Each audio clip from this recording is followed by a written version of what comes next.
क्यों ढूंढते हो उसको जमीन और आसमान की गर्दिश में? अगर वो तुम्हारे दिल में नहीं, वो तुम्हारे लिए कहीं भी नहीं। उसको दिल में पैदा करो। जैसे तुम उसको दिल में पैदा करोगे, तुम किसी भी मजहब से नफरत नहीं करोगे। हर बहुजन समाज पार्टी वालों से कहना, वो हमारे पास आए थे कि हम आपके साथ अठवास में हाथ मिलाना चाहते हैं।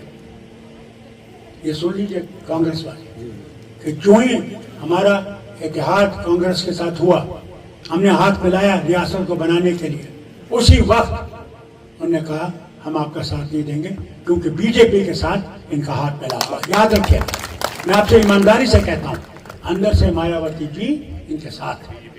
ये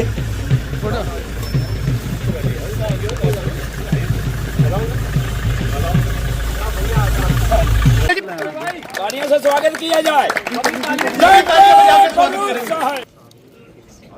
लोचन साहब ठीक है, थैंक यू। बहुत बहुत शुक्रिया जनाब। उनका भी स्वागत है।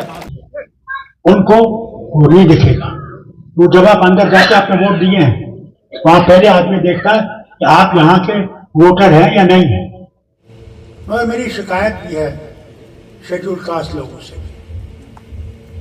एक शिकायत यह है कि जिस जमात में आप रात को सोए थे, आप जमीन के मालिक नहीं थे। जमीन के मालिक और रात को सोए, सुबह को आप जमीन के मालिक हो गए। कोई आपसे पैसा नहीं लेगा। पहली रियासत और दुनिया में पहली जगह अगर ऐसी चीज हुई, लैंड टू टिलर, वो जम्मू कश्मीर में हुई और वो सबको जमीन मिली जो जमीन में नहीं था। फिर ये भी मजबूरी है। उसके बाद कांग्रेस की हुकूमत ने भी हमारे साथ मिलकर, ये जो बहुत गरीब थे, इनके पास रहने की जगह नहीं थी, इनको कमरे बना के दिए। ये भी आपको याद रखना चाहिए। और फिर इस रियासत में तालीम, एजुकेशन, तालीम के बगैर कुछ भी नहीं हो सकता। जब तक तालीम नहीं होगी आप कहीं नहीं पहुंच सकते। तो तालीम से क्या हुआ कि प्राइमरी क्लास से यूनिवर्सिटी तक आपकी तालीम मुफ्त है। आज क्या किया इन्होंने आपकी तालीम को 12वीं जमात तक सिर्फ मुफ्त रखा है। उसके बाद यूनिवर्सिटी में जब आप जाएंगे आपको फीस देनी पड़ेगी। कहाँ से गरीब आदमी देगा? कहाँ से वो बच्चों के कपड़े लाएगा, किताबें लाएगा? कहाँ से करेगा? कोशिश की ये थी कि किसी भी तरह से यहाँ के लोग तालीम से महरूम हो जाए। ये नाखानदान है कि आगे न बढ़ सके। ये बीजेपी और इनकी मेहरबानियां हैं। इन मेहरबानों ने क्या किया? पहले तो हमारी पहचान मिटा दी। मैंने आज तक कभी नहीं सुना कि रियासत को यूटी बनाया जाए। जवाहरलाल से वक्त तक आज तक मैंने सुना है यूटी को रियासत बनाते हुए, मगर हमसे बदला लेने के लिए इन्होंने इस रियासत को यूटी बनाया। कोई परवाह नहीं, हम जानते हैं इनका जनाजा निकलेगा, इंशाल्लाह निकलेगा और जरूर होगा।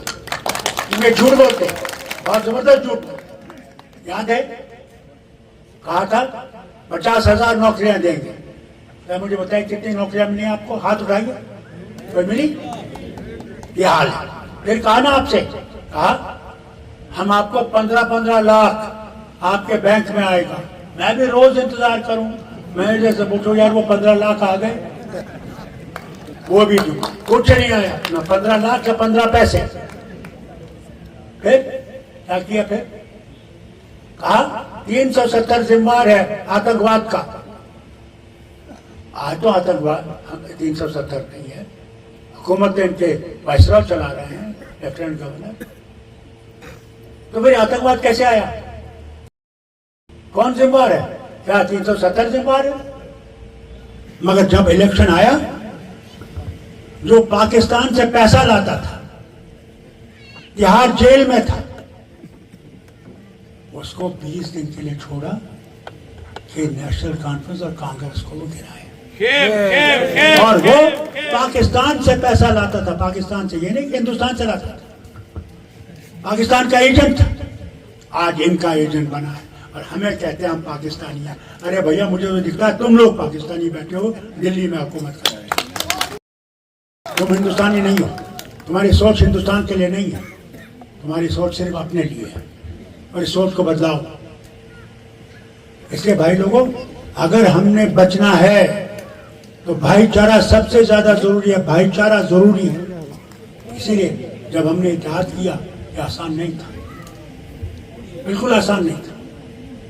जहां उनको सीटें छोड़नी पड़ी बहुत मुश्किल थी, जहां हमें सीटें छोड़नी पड़ी बड़ी मुश्किल थी, मगर देश को, रियासत को बचाने के लिए इन्होंने भी कुर्बानी दी, हमने भी कुर्बानी दी। क्योंकि अगर रियासत बच गई तो देश बच जाएगा, रियासत नहीं बची तो देश नहीं बच सकता, याद रखिएगा। इसलिए हिम्मत रखिएगा, मेहनत करिएगा, नींद नहीं करिएगा। और जिस दिन आपका वोट है, मैं आपसे गुजारिश करता हूँ,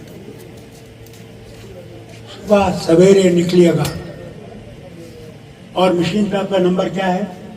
कितना नंबर अभी आया? नंबर नहीं आएगा, जो नंबर है, मैं सिर्फ आपके जो मशीन पे होंगे, क्योंकि उसमें कांग्रेसी भाई भी होंगे, आपके भी होंगे। सबसे जरूरी है बूथ मैनेजमेंट, सबसे, बाकी सारा छोड़ दीजिए, बूथ मैनेजमेंट।